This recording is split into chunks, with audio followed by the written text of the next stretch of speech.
En ocasiones, bueno, el vulgo ha popularizado el trastorno bipolar, ¿no? Para hablar de una persona en cuyo estado de ánimo es inestable. Nosotros los médicos sabemos que en realidad la persona tiene un pico de manía, un pico de estado de ánimo elevado, que puede ser muy alegre o sumamente irritable.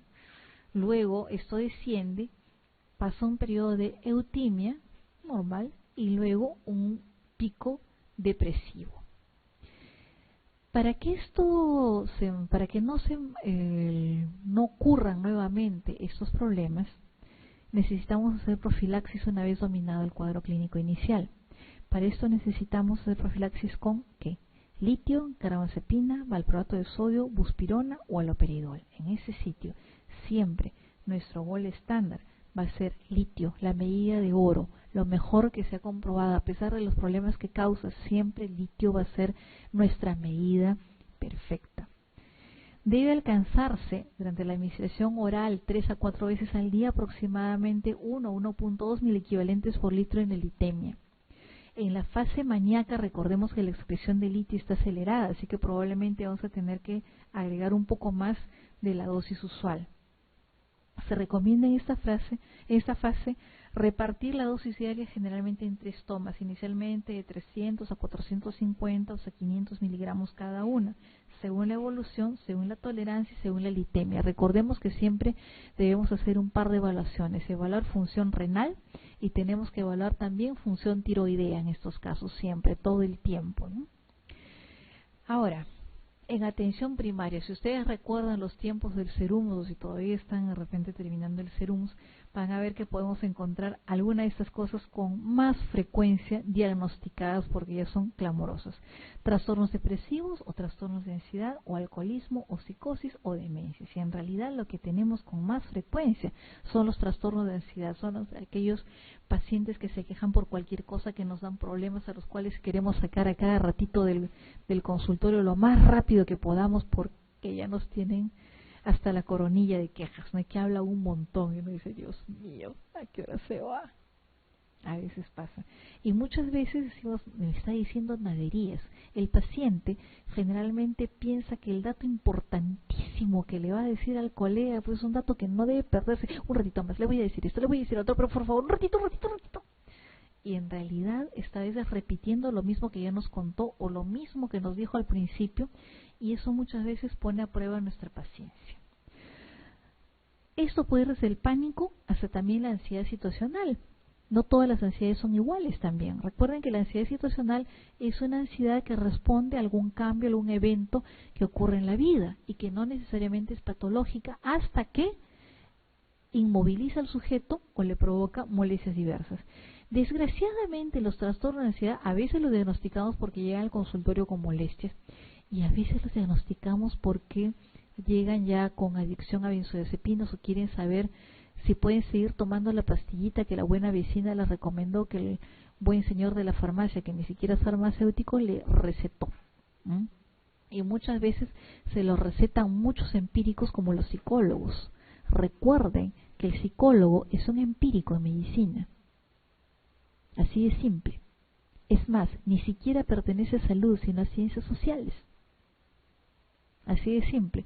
Y cualquiera de ustedes está en mejor condición de tratar un trastorno de salud mental que un psicólogo. No porque el psicólogo sea malo, no porque sea un mal profesional, sino porque trabaja bajo las indicaciones nuestras.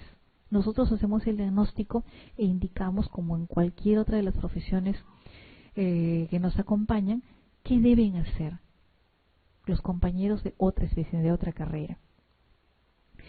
Y también estos pacientes caen en manos de charlatanes. Los productos caseros, que bueno, a veces son dados con buena intención, pero los preparados supuestamente naturales. Ustedes saben que nada es ya natural una vez que está procesado, inclusive la plantita es una fábrica, ¿no es cierto? Cuidado con el famoso magnesol. Dicho sea de paso, recuerdan que Pérez Alvela tiene un juicio tiene una sentencia por mala praxis, por propaganda engañosa. Si ustedes entran a la página del Poder Judicial la van a encontrar, por si acaso. Entonces, muchos de estos pacientes pierden tiempo usando estos medicamentos milagrosos porque buscan resultados inmediatos. Por eso también es que cae en el uso de benzodiazepinas, ¿no? Y muchas veces, como estos supuestos agregados alimentarios que se venden y que sacan licencia como agregados o como suplementos alimentarios, son vendidos como medicación, se los consumen sin control. Recuerden que el control de calidad para los los suplementos alimentarios es mucho más laxo que para los medicamentos. Aparte de que son indicados entre comillas por gente pues que es empírica realmente. Ahora, otro problema, ¿a quién no le ha llegado un suicida o un intento de suicidio en la guardia, ¿no? ¿Cuál de estas afirmaciones es incorrecta, es inadecuada? Que el riesgo de suicidio es mayor en los familiares de pacientes depresivos que en familiares de pacientes con manía de esquizofrenia, que las tasas de suicidio son más altas en zonas urbanas que rurales, que el periodo de menor riesgo de suicidio de los pacientes esquizofrénicos son los meses que siguen al alta en un hospital, que en los ancianos los intentos de suicidio son menos frecuentes pero el éxito es mayor, o que los varones deprimidos son más proclives al suicidio que las mujeres. En realidad, todas estas son correctas salvo esta de acá, salvo la de los esquizofrénicos. ¿Por qué razón? Porque los pacientes esquizofrénicos también se deprimen. Y sobre todo, recuerden que la esquizofrenia es una enfermedad que tiene un alto estigma social. Y por lo tanto la gente les aleja o los compadece o los sobreprotege o los maldice en muchas ocasiones, ¿no? Dicen, es que está enfermito, que no puede hacer nada, ¿no? Por lo tanto tampoco puede encontrar trabajo, tampoco puedes aportar económicamente y por lo tanto te conviertes en una carga, mantenido porque tienes la enfermedad, flojo, vago, ocioso, etcétera, ¿no? Y nosotros mismos lo hemos convertido a veces en alguien así. Otro problema. Esos pacientes saben que es una enfermedad crónica, pero muchas veces no reciben la información de que es una enfermedad controlable, igual que la diabetes, igual que la hipertensión. Y tienen dificultades para poder aceptar la enfermedad que tienen. Esto aumenta si es que en sus familias hay fragmentación social, hay deprivación económica y ruptura familiar, y esto puede producirles mayores riesgos de hacer una depresión sobreagregada de esquizofrenia y también cometer suicidio. Recuerden que también dentro de los eventos biológicos de la esquizofrenia también hay una deficiencia en la biodisponibilidad de la serotonina y esto ocasiona un aumento de la impulsividad y de las conductas agresivas más frecuentes que existen. ¿Qué más hay? Dentro de estos síntomas señale cuál sería más improbable de encontrar en un episodio maníaco. Un aumento de las necesidades del sueño, distractibilidad, verborrea, grandiosidad o ánimo irritable. En realidad el maníaco está lleno de energías y generalmente no duerme. Una buena representación de un maníaco de verdad es el guasón que hace Jack Nicholson, otro soberbio actor, en la primera película que se hace sobre Batman con Michael Keaton. Michael Keaton hace un buen Batman, un buen deprimido, pero la actuación del guasón con Jack Nicholson es en realidad soberbia. Y ahí se ve un síntoma que frecuentemente es mal interpretado. En esas interconsultas a veces leemos que dicen la habilidad emocional porque el paciente llora mucho. En realidad eso no es la habilidad emocional, es lo que tiene el guasón en una escena, que está riendo, le traen a alguien que lo ha traicionado, se enoja en ese momento, le dispara un par de tiros y se comienza a reír y al rato está ansioso o casi llorando por otra cosa. Cambia con mucha facilidad de estado de ánimo. Lo otro es simplemente llanto fácil y bastante lógico, ¿no? Si me siento triste voy a llorar, o si me siento con mucho miedo voy a llorar, es normal. Y los maníacos generalmente se sienten alegres, animados o a veces irritables, nerviosos o algo alterados. Tienen taquilalia. ¿Recuerdan ese vals que yo nunca he podido pronunciar correctamente? Hay un vals en el cual se habla de una emoción que nadie ha gozado, no puedo decir eso, pero en el que se dice una frase muy rápida, sumamente rápida. Algo así puede ser la taquilalia. Puede ser tan rápida que ya solo se emitan fragmentos de oraciones porque las palabras se atropellan dentro de la lengua del paciente. Los pacientes tienen problemas para poder relajarse o dormir, y cuando se despiertan después de 1, 2 o solo 3 horas de sueño, pueden estar frescos, llenos de energía, sin ningún problema, y se sienten capaces de hacer muchas cosas a la vez y están más activos de lo común. Comienzan 20 proyectos y no terminan ninguno porque saltan de uno al otro.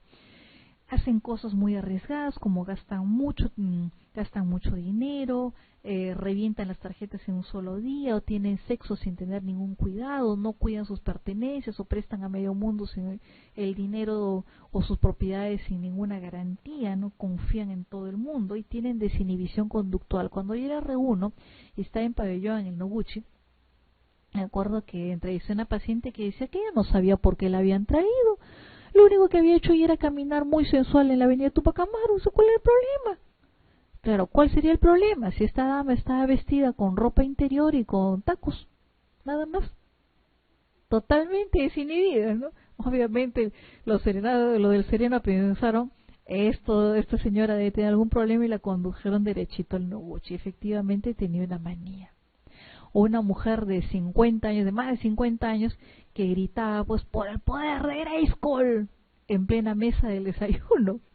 Una mujer de 50 años no suele ser eso, salvo que esté jugando con los nietecitos o con los hijitos, ¿no es cierto? No en un almuerzo de adultos. En fin. Respecto al tratamiento de este trastorno afectivo bipolar, es falso que el uso de antipsicóticos en las fases maníacas conlleva el riesgo de introducir o de inducir un viraje a la fase depresiva, que el uso de antidepresivos en la fase maníaca da riesgo de ir hacia la fase maníaca, que el tratamiento de mantenimiento de los pacientes bipolares se recomienda el uso de uno o más fármacos eutimizantes que mantengan el estado de ánimo más o menos parejo, más o menos cierto nivel, que los fármacos anticomiciales o anticonvulsivantes no deben utilizarse en estos pacientes por el riesgo de que desarrollen una disquinesia tardía, o en los casos de manía disfórica o manía mixta o de ciclación rápida, la respuesta a las sales de litio parece ser inferior al normal. ¿Cuál será lo falso? En realidad, en este caso, es esta de acá, porque en realidad lo que ocasiona la disquinesia tardía generalmente son los antipsicóticos típicos. Los primeros que aparecieron, el haloperidol, la trifloperacina, etcétera, la clorpromacina, ¿no? Que son más sedativos, algo más agresivos, etcétera, ¿no? Generalmente, en realidad, los anticomiciales o los anticonvulsivantes son usados con nosotros como estabilizadores del ánimo. El valproato de sodio, por ejemplo, está aprobado ya por la FDA como un antimaníaco. Se nota la actividad entre los 3 y los 5 días, y está relacionada también la efectividad con los niveles séricos que tenga. La carbamazepina, más baratita, pero también bastante amable, tiene una probada eficacia antimaníaca. Se demora un poquito más, entre 7 a 14 días, pero es bastante útil y sobre todo bastante más barata. Y la lamotrigina es bastante interesante en los episodios depresivos para conseguir la eutimia en esos momentos, ¿no? Eso sí, debemos tener cuidado al subir las dosis, porque puede tener severos efectos adversos si trepamos la dosis muy rápido, o tiene interacciones con ácido valproico, tiene larga vida media. Mejor efectuamos un lavado. Si hemos estado dando ácido valproico, lo retiramos durante unos 3 a 5 o 6 días, y ahí recién comenzamos a agregarle la lamotrigina de a poquitos, para no tener dificultades y problemas. Ahora, veamos otra viñeta, ¿no? Una señora de 35 años que va a la consulta con su esposa y dice que está muy bien, mejor que nunca, puede hacer más cosas que antes, y se siente capaz de comprender cuestiones muy complicadas como la teoría de la relatividad o la economía peruana. El esposo dice que ella lleva una semana ya que duerme muy poco y que no para, se levanta temprano, se cambia, sale a la calle, vuelve, se cambia otra vez, vuelve a salir, habla con cualquier persona que le presentan en la calle y no controla lo que gasta. Jamás le había ocurrido esto y ella no acepta tener ningún problema. Y el diagnóstico de esto, como todos ustedes habrán podido colegir, es un episodio maníaco, ¿no? Es una persona típica, persona joven,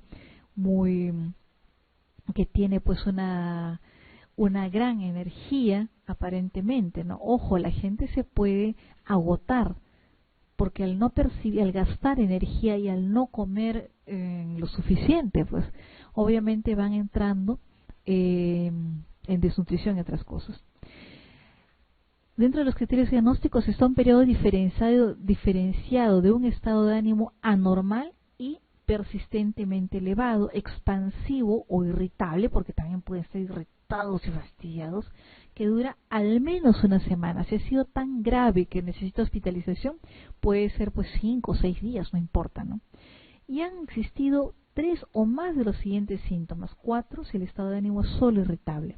Autoestima exagerada o grandiosidad, yo soy Napoleón, yo tengo poderes especiales, yo hablo con Dios, con Clinton, con el Papa, con Obama sin ningún problema. La disminución de la necesidad de dormir, más hablador de lo habitual o ya francamente verborreico. Hay fuga de ideas o de experiencia subjetiva de que el pensamiento está acelerado. Una persona decía, las ideas se me vienen en tropel, tengo muy buenas ideas, pero a veces ni siquiera las puedo anotar, ni siquiera puedo hablar de ellas porque se me escapan de la cabeza, ¿no?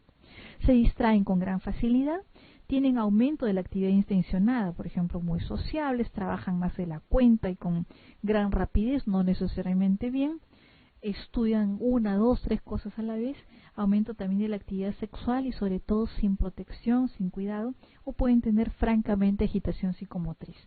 Pero implicación excesiva en actividades placenteras que tienen un alto potencial para producir consecuencias graves, compras compulsivas, sexo sin cuidado, inversiones descabelladas, etcétera, son de los favoritos de los timadores. Una persona una vez vendió su casa por 50 soles a la vecina, gracias a Dios fue una buena vecina, se fue corriendo a buscar a los hijos y le dijo, oiga, mire, su mamá tiene algún problema, ¿no? Perdón, se había descompensado esa señora de una maníaca ya de bastante tiempo, no había tomado su medicina, la clásica, porque pensaba que estaba curada.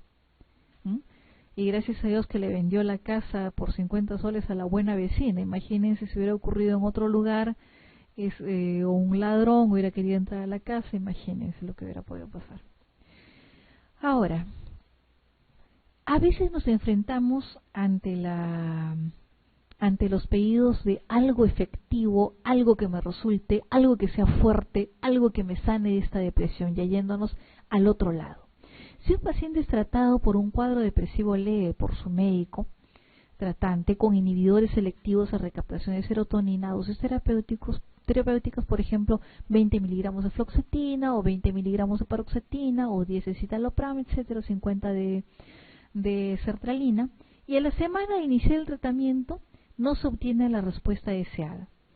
¿Qué debe ser el colega? Aumentar la dosis, cambiar de antidepresivo por otro del mismo grupo, cambiar por uno de otro grupo, de repente por un tricíclico, esperar, ya que la respuesta terapéutica tarda generalmente unas 2 semanas al menos, o derivarlo al especialista. De repente uno de ustedes es endocrinólogo, va a ser o de repente va a ser internista, o se le va a consultar como médico de confianza, y ante la angustia, la preocupación del paciente, en realidad lo que uno debe hacer es decirle como Andrade que tenga un poquito de paciencia, porque generalmente la acción se espera después de unas 2 semanas.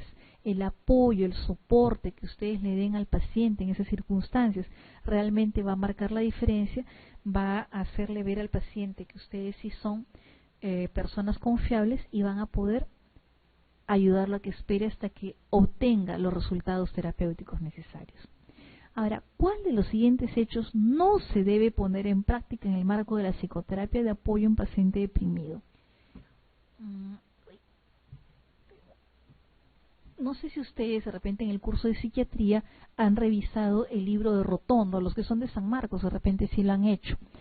Y en el libro de Rotondo de psiquiatría hay un capítulo dedicado a la psicoterapia de apoyo, ¿no? Que es la psicoterapia que cualquier médico puede hacer. Todos los médicos hemos recibido cierto entrenamiento en habilidades terapéuticas, por eso es que podemos hacer este tipo de intervenciones.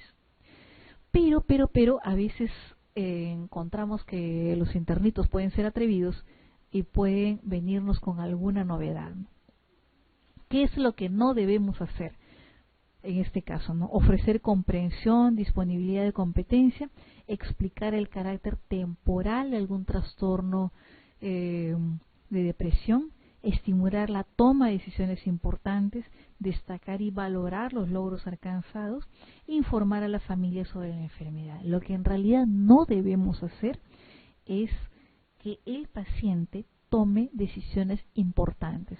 Los jesuitas, el grado universitario de los curas, dicen que en tiempo de tempestad no se debe hacer mudanzas. O sea, no se debe tomar decisiones graves cuando uno está con dificultades para poder pensar o para poder reflexionar.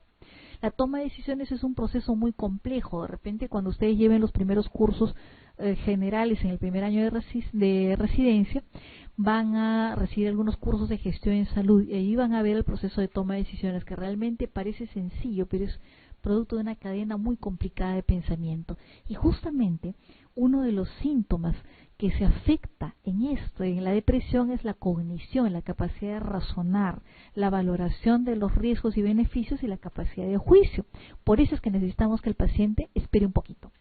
La culpa también está presente. Si la persona toma una decisión adecuada, va a sentirse culpable por no haberla tomado antes, o de repente no va a sentir el placer de haberla tomado con fuerza y con energía. Y si la toma de forma equivocada, todo el mundo se puede equivocar a pensar que es su culpa y eso va a hacer que se sienta aún peor. Y recuerden además que estos pacientes son muy vulnerables a la manipulación.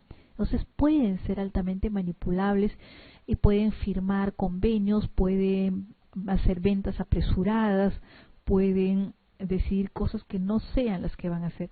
Pídales que esperen un poco. Y recuerden que siempre van a poder ofrecer su comprensión, ofrecer su disponibilidad y su competencia. Siempre le pueden decir al paciente que la depresión es algo que va a pasar con el tratamiento que ustedes le van a dar. Pueden decirle al paciente siempre, si el paciente piensa que no vale nada, que no tiene nada, etcétera, pueden siempre decirle lo que ha podido alcanzar con o sin depresión, las cosas que tiene, que posee en ese momento, y obviamente tienen que informar a la familia que la persona está deprimida y que va a necesitar más apoyo de ellos a lo largo del tiempo. Ahora, al otro lado, a veces nos encontramos con alguien en estas circunstancias. Por ejemplo, un paciente de 65 años que no tiene aparentemente trastornos psiquiátricos o antecedentes graves previos, ese un mes presenta un cuadro clínico en el que está muy inquieto, desasosegado, fastidiado, tiene insomnio de preferencia de segunda mitad y verbaliza cosas, ¿no? Que la familia dice que ya que son absurdos, oye, le traigo a mi abuelo, le traigo a mi papá porque está diciendo tonterías, ¿no? Dice, ¿qué dice? No puedo comer porque no tengo estómago. Y en algún momento dice, doctora, mire, la verdad, yo creo que tal vez esté muerto, tengo miedo de que tal vez esté muerto. ¿Y cómo es que usted está acá? No sé, de repente es una nación, es mi alma, no lo sé, ¿no? El diagnóstico de presunción entre los siguientes, ¿cuál puede ser? Una esquizofrenia, una depresión psicótica, el inicio de una demencia, la neurosis hipocondríaca o una famosa paranoia involutiva. En realidad, lo más frecuente, sobre todo tratándose de adulto mayor, es una depresión psicótica que puede ser realmente escandalosa. Las personas con este tipo de depresiones tienen todos los síntomas depresivos y además de esto se agrega una depresión psicótica. Ojo, también se puede presentar en gente joven, una depresión muy grave, ¿no? Dentro de esto pueden tener delusiones, creencias falsas acerca de lo que sucede o de lo que uno es, creencias que se resisten a la razón, se resisten a las pruebas. Alucinaciones, pueden ver y generalmente escuchar cosas que no existen. Y están relacionadas ambas cosas con los sentimientos de depresión. Por ejemplo, hay una señora que decía, somos muy pobres, estamos en la quiebra. La esposa de un industrial que tenía muchísimo dinero y que todos los años iba por lo menos unas 3 semanas un viajecito al extranjero. Por lo menos, ¿no? Cambiando de carro casi cada año. Entonces, ¿qué pasa? Dice, pero hija, mira, pues nuestros hijos están cada uno con su empresa, yo sigo con esto, acompáñame si quieres a la reunión. No, que no es posible, eso seguramente tú lo has vendido hace tiempo y esto lo dices solo para consolarme, tenemos deuda. No, hija, pero mira, aquí están los estados de cuenta que tenemos nosotros, mira todo lo que tenemos. No, seguramente que eso lo has creado tú, lo has falsificado para poder consolarme. Harto el esposo ya de esto, saca de una de las cuentas del banco el dinero que tiene. Cuentan que llegó con un costal de billetes.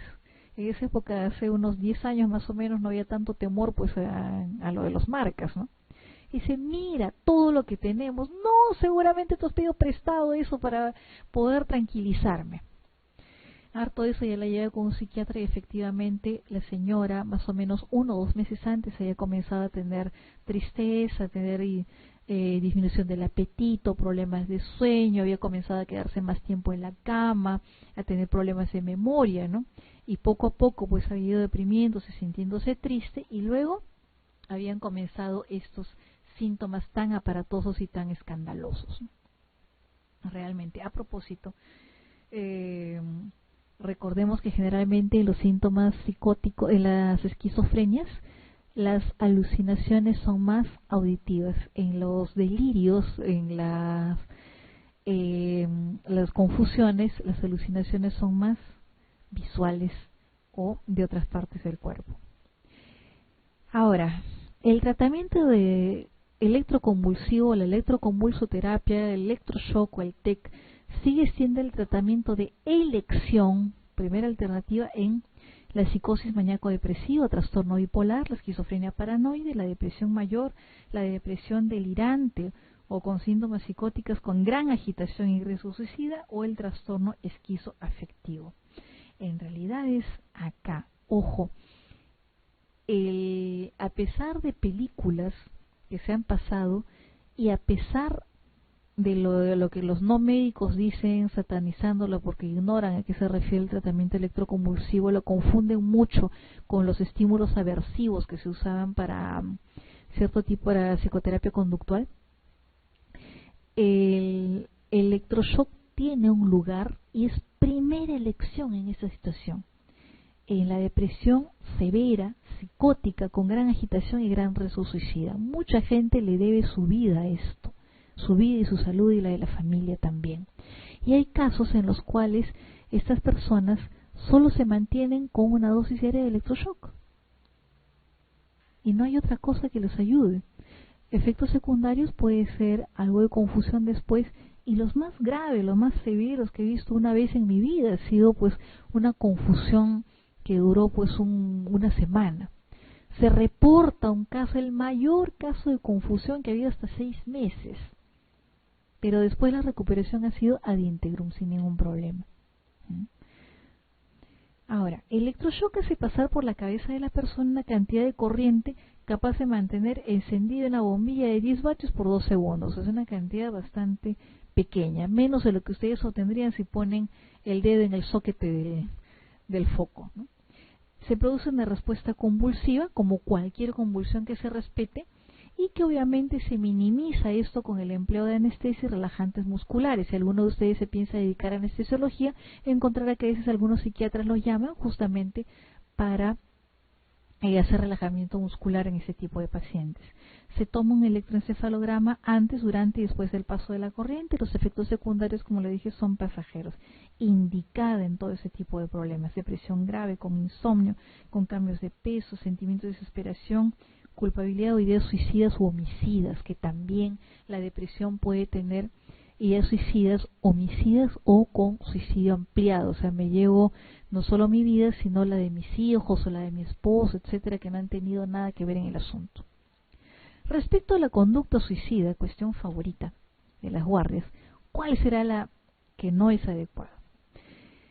El número de intentos de suicidio es mayor que en los hombres que en las mujeres, mientras que los suicidios consumados se dan más en las mujeres. El riesgo de suicidio puede surgir en cualquier categoría de trastorno psiquiátrico. El riesgo de suicidio aumenta con la edad. Las tentativas chantajistas supuestamente de suicidio son menos graves, pero no son sin riesgo. Aumenta el riesgo cuando hay antecedentes familiares de suicidio, y realmente lo que nosotros encontramos es esto. Al revés, los intentos de suicidio son mayores en mujeres y se consuman más en los hombres. Todo el resto, tristemente, es verdadero. Los hombres tienen menos intentos, pero son más violentos y son mucho más letales. Es peor si son solteros y si son ancianos. Peor si hay rechazo social también. y hay mayor rechazo social al intento de suicidio de un hombre. Se lo suele calificar como cobarde, como que no quiere resolver problemas, etcétera, etcétera, y es aún más victimizado por esas situaciones. A propósito, ¿no? El riesgo de suicidio aumenta con la edad efectivamente. Y recuerden que las alternativas chantajistas de suicidio, popularmente conocidas como los gestos suicidas, en los cuales el suicidio, la persona en realidad no quiere morir, sino que busca algún otro objetivo, ser perdonado, que le perdonen una deuda, que la pareja regrese o al contrario que se aleje, etcétera, etcétera, pueden tener implicancias realmente graves. Recuerden que a veces uno puede usar sustancias que realmente causen mucho daño.